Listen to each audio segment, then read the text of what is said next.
नमस्कार। आज हम इस वीडियो में मेंस्ट्रुएशन का पार्ट नंबर 6 कराएंगे, क्वेश्चन नंबर 18 से।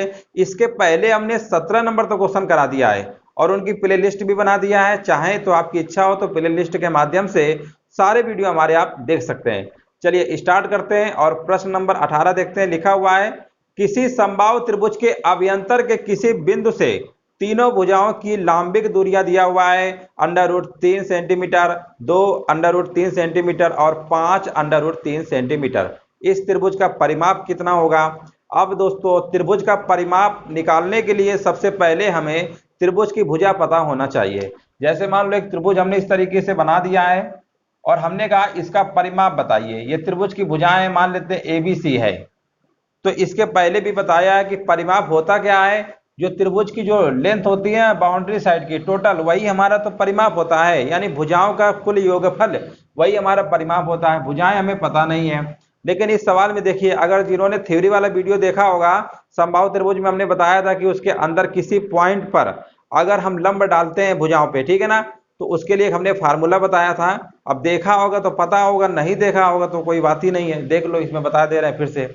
तो देखो, समबाहु त्रिभुज के अंदर मान लेते हैं यहाँ कहीं कोई पॉइंट हमने ले लिया, कहीं भी ले लीजिए, अंदर कोई दिक्कत नहीं है। लिखा है ना अभ्यंतर के किसी बिंदु से, यानी कहीं पर ले लिया। अब यहाँ से दोस्तों, ठीक है ना, अब यहाँ से आगे ये भी तो लिखा है ना, किसी बिंदु से तीनों भुजाओं की लांबिक दूरियां। लांबिक का मतलब होता है लंब डालना है। इस भुजा पे लंब डालोगे तो 90 डिग्री ऐसे पड़ेगा, ठीक है ना। अब इस भुजा पे लंब डालोगे तो कहीं ऐसे पड़ेगा 90 डिग्री का। लांबिक दूरिया का मतलब होता है लंब डालना है। इस भुजा पे लंब डालोगे तो ये पड़ेगा, ठीक है ना। इनकी दूरियां दिया हुआ है, लांबिक दूरियां याद रखिएगा, भुजाएं नहीं दिया है।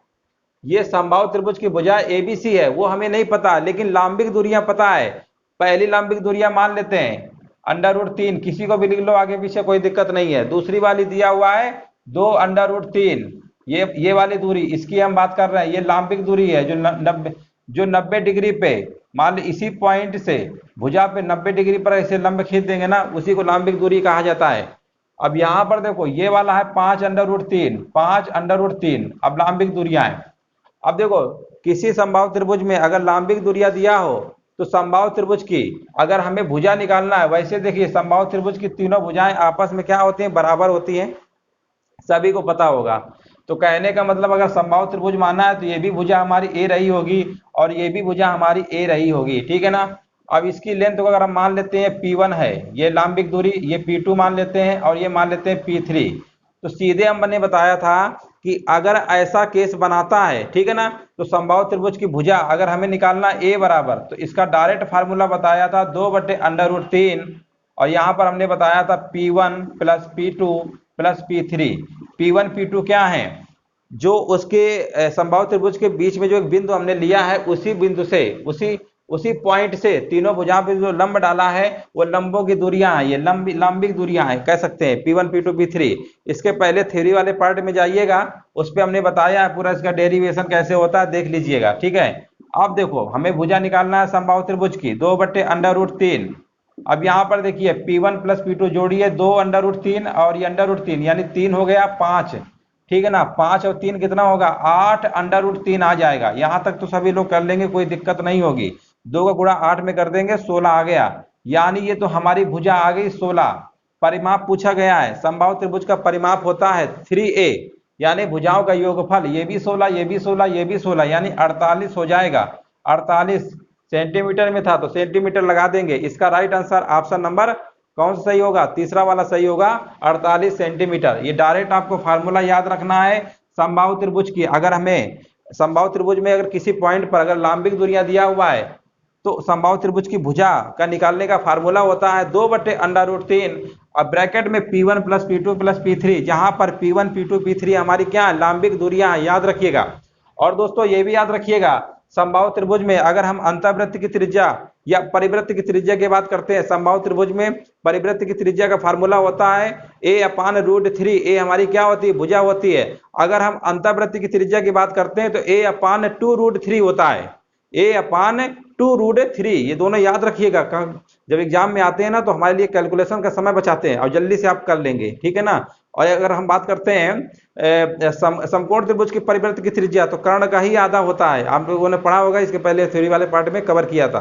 रिवीजन करवा दे रहे हैं। इसके बाद अगर हम अंतःवृत्त की त्रिज्या की बात करते हैं तो हमने बताया था P plus B minus H by two, यानी P क्या होता है परपेंडिकुलर यानी लंब, अब B यानी बेस आधार लंब को जोड़ के कर्ण घटा के 2 से भाग कर देते हैं। ये सब चीजें बताएं, अभी सवाल मिलेंगे उसमें इंप्लीमेंट होगा। चलिए समझ गए होंगे, आगे बढ़ते हैं।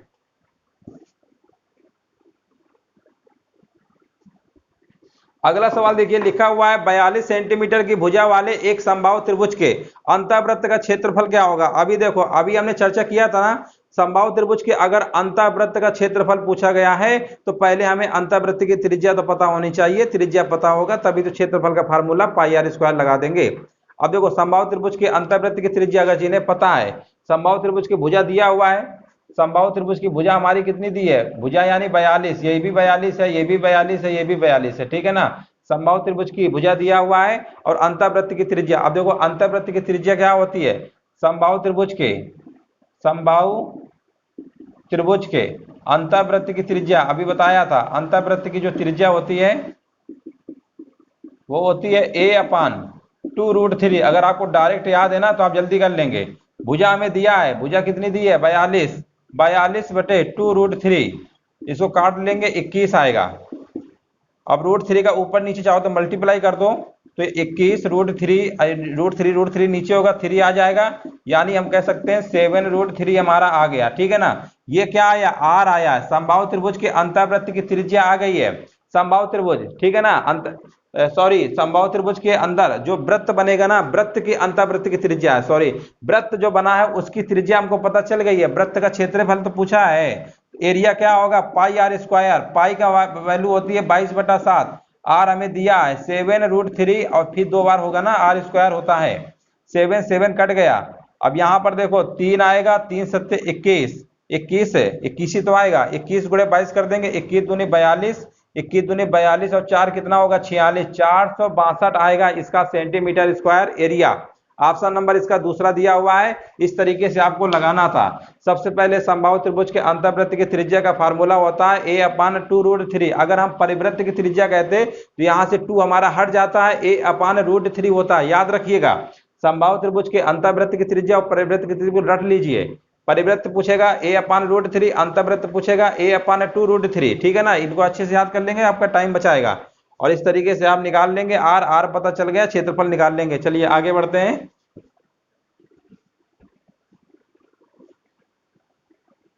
अगला सवाल देखिए, लिखा हुआ है किसी त्रिभुज PQR की भुजाएं 5 सेंटीमीटर, 12 सेंटीमीटर तथा 13 सेंटीमीटर हैं।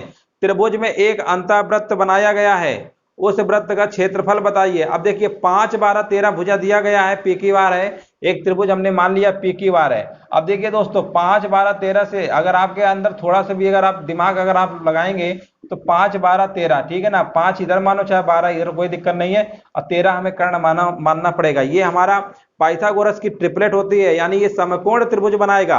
और समकोण त्रिभुज के अंदर ही तो एक अंतःवृत्त बनाया गया है, अभी हमने बताया था ना। सब देखो वृत्त का क्षेत्रफल निकालने के लिए, अब मान लो इसके अगर अंदर अंतःवृत्त इस तरीके से बना भी दोगे, और पहले तो हमें रेडियस निकालना पड़ेगा ना, क्योंकि वृत्त का क्षेत्रफल निकालने के लिए हमें आर पता होना चाहिए। तो हमने बताया था, ये मान लो अगर P है, ये मान लो B है, यानी बेस होता है, ये लंब होता है, ये कर्ण होता है, ये हाइपोटेनस होता है, ठीक है ना। तो हमने बताया इसकी अंतःवृत्त की त्रिज्या का फार्मूला होता है P plus B minus h/2, direct याद रखिए। अब यहाँ पर जोड़ लीजिए, 12, 5 कितना होता है 17, या ऐसे याद रखिए लंब और आधार को जोड़ दीजिएगा और उसको फिर जितना आए उसमें से कर्ण को माइनस कर दीजिएगा, 2 से भाग कर दीजिएगा, आपका अंतःवृत्त की त्रिज्या निकल आएगा। अगर परिवृत्त की त्रिज्या कहता है तो कर्ण का ही आधा होता। अगर इस सवाल में ये पूछ लिया होता कि इसमें एक परिवृत्त बनाया गया है, परिवृत्त बनाया गया है, ठीक है ना, उसकी त्रिज्या सीधे हम बोल देते 13 का आधा कितना होता है 6.5 होता है, यानी कर्ण जितनी लंबाई होगी उसी का आधा हम कर देंगे तो हमारा परिवृत्त की त्रिज्या निकल आती है। यह भी याद रखिएगा, समकोण त्रिभुज और समबाहु त्रिभुज, अंतःवृत्त और परिवृत्त की त्रिज्या दोनों याद रखेंगे तो आपका टाइम काफी बचेगा। वैसे जनरल फार्मूला तो होता है परिवृत्त की त्रिज्या का ABC/4 डेल्टा, ठीक है ना, ABC/4 डेल्टा, डेल्टा/S होता है अंतःवृत्त का। तो वो तो किसी भी त्रिभुज में लग जाता है, ठीक है ना, इसमें भी लगेगा। लेकिन अगर आप इनकी प्रॉपर्टी जो है समकोण त्रिभुज की और समबाहु त्रिभुज डायरेक्ट अगर याद रखेंगे अंतःवृत्त परिवृत्त की त्रिज्या, तो हो सकता है आपका टाइम बहुत बचेगा। इसमें कोई बहुत बड़ी बात नहीं है कि कोई बहुत कठिन चीज है, याद कर सकते हैं। और यहाँ पर आएगा 13/2, 17 में 13 घटाएंगे 4, 4/2 कितना आया 2। अब देखो, अब हमें त्रिज्या तो पता चल गया, क्षेत्रफल पूछा गया है, पाई आर स्क्वायर होता है, पाई आर, आर यानी 2 का स्क्वायर कर देंगे यानी 4 पाई, इसका राइट आंसर आएगा। देखिए ऑप्शन दिया गया है, बिल्कुल दिया गया है, ऑप्शन नंबर इसका राइट चौथा हो जाएगा 4 पाई। इस तरीके से आपको लगाना था। आगे बढ़ते हैं। अगला प्रश्न देखिए, लिखा हुआ यदि एक समबाहु त्रिभुज, देखिए फिर से समबाहु त्रिभुज की बात कर रहा है, एक समबाहु त्रिभुज की प्रत्येक भुजा उस वृत्त की त्रिज्या के बराबर है जिसका क्षेत्रफल 15 वर्ग सेंटीमीटर है, 15 नहीं 154 वर्ग सेंटीमीटर है, तो समबाहु त्रिभुज का क्षेत्रफल कितना होगा। अब देखो बहुत ही अच्छा सवाल है। इन्होंने बोला है एक समबाहु त्रिभुज की जो प्रत्येक भुजा है, हमें भुजा तो नहीं पता समबाहु त्रिभुज की, अब भुजा पता होना भी चाहिए तभी क्षेत्रफल निकलेगा, है ना। समबाहु त्रिभुज का क्षेत्रफल का फार्मूला क्या होता है, √3/4 भुजा स्क्वायर। जब भुजा ही नहीं पता होगी क्षेत्रफल कहां से निकाल लोगे। लेकिन उन्होंने तो डायरेक्ट भुजा ने दे घुमा के कह रहे हैं, कोई बात नहीं है, ये ऐसा बोल रहे हैं कि जो उसकी भुजा होगी वृत्त की त्रिज्या के बराबर, यानी जो वृत्त की त्रिज्या होगी वही उतनी भुजा होगी। चलो ठीक है, मान लिया। लेकिन इन्होंने बोल दिया है कि उसका क्षेत्रफल दिया हुआ है 154। किसका क्षेत्रफल दिया हुआ है, वृत्त का क्षेत्रफल दिया हुआ है। अब वृत्त का क्षेत्रफल सभी को पता है पाई आर स्क्वायर होता है, और यही वैल्यू दिया हुआ है 154। पाई की वैल्यू होती है 22/7, आर स्क्वायर बराबर दिया हुआ है 154, ठीक है ना। अब इसको चाहो तो काट लो, 22 सत्ते 154 होता है, ये इधर जाएगा 7 सत्ते 49, आर बराबर कितना हमारा आ जाएगा 7 आ जाएगा, ठीक है ना। आर बराबर हमारा 7 आ गया, यानी हमें अब जो समबाहु त्रिभुज हमारा बनेगा उसकी भुजा, यानी बोला है ना सवाल में कि जो वृत्त की जो त्रिज्या है वही तो समबाहु त्रिभुज की भुजा है, तो हमने मान लिया भुजा 7 हो रही होगी, उसी के बराबर तो बोला ही है। अब क्षेत्रफल पूछा गया है, समबाहु त्रिभुज का क्षेत्रफल होता है √3/4 भुजा स्क्वायर, 7 × 7 यानी 49 आएगा, ठीक है। यानी ये हमारा आंसर आ जाएगा 49√3/4। कहीं ऐसा ऑप्शन लिखा हुआ है, और बिल्कुल लिखा हुआ है ऑप्शन नंबर इसका दूसरा राइट आंसर हो जाएगा 49√3/4। तो आप देख रहे हैं ना कि सवालों को अगर थोड़ा सा अगर आप समझ लेंगे, हमने क्या बताया, परिवृत्त अंतर्वृत्त की त्रिज्या अगर याद कर लेंगे, क्षेत्रफल पूछ लेता, आप सवाल देख ही रहे हैं, तो 2-3 चीजें उनको समझ लीजिए। त्रिभुज के जितने क्षेत्रफल परिमाप से रिलेटेड सवाल हैं, अगर आप थोड़ा सा समय देकर अगर पढ़ लेंगे अच्छे से तो आपके सवाल गलत नहीं होंगे। बार बार से अच्छा होता है कि एक बार पढ़िए, अच्छे से पढ़िए और समझ के पढ़िए। लबड़ सबड़ पढ़ने से, ऐसे पढ़ते रहोगे इधर से उधर से इधर से, तो फिर पता चलेगा दिमागों में घूमता रहेगा चारों तरफ की कौन सी चीज कहाँ पढ़े हो। तो उस चीज को सीरियसली ले लीजिए। अभी पेपर में मान लीजिए 2-3 महीने बाद जब भी पेपर होंगे ना, तब एकदम से पेपर की जब डेटें आएंगी ना, तो फिर आप पगला जाओगे, फिर कहोगे जाओ ये पढ़ ले वो पढ़ ले, तो पता चले रात रात में एक ही क्लास पूरी उड़ा रहे हो, फिर दिमाग में ऐसे चढ़ता है क्या। पढ़ाई का मजा धीरे धीरे आता है, धीरे धीरे उसको पढ़िए, समझते रहिए, बट आप लोग करते कहाँ है। चलिए कोई दिक्कत नहीं, जैसी आपकी इच्छा हो वैसी करिए, हमारा काम है पढ़ाना समझाना। कोई दिक्कत हो सवाल समझ में ना आए, आपका अधिकार है, कमेंट सेक्शन में बताइए कि सर आपने बताया हमको समझ में नहीं आया, उसको हम फिर दोबारा बता देंगे, ठीक है। चलो आगे बढ़ते हैं। अगला सवाल देखते हैं, लिखा हुआ है यदि एक समबाहु त्रिभुज के शीर्ष का मान, अब देखिए शीर्ष का मान दिया हुआ है √6 सेंटीमीटर है, इसका क्षेत्रफल कितना होगा। अब समबाहु त्रिभुज समबाहु त्रिभुज ऐसे बना लो, समबाहु त्रिभुज, ठीक है ना। अब शीर्ष क्या होता है, शीर्ष इसकी हाइट होती है, ये जो हाइट डालते हो ना यही तो होता है। अब समबाहु त्रिभुज की ऊंचाई का फार्मूला बहुत ही सिंपल हमने बताया था, क्या होता है, देखो इसका जो फार्मूला होता है a कितना होता है, √3/2 होता है, ठीक है ना, यही तो होता है।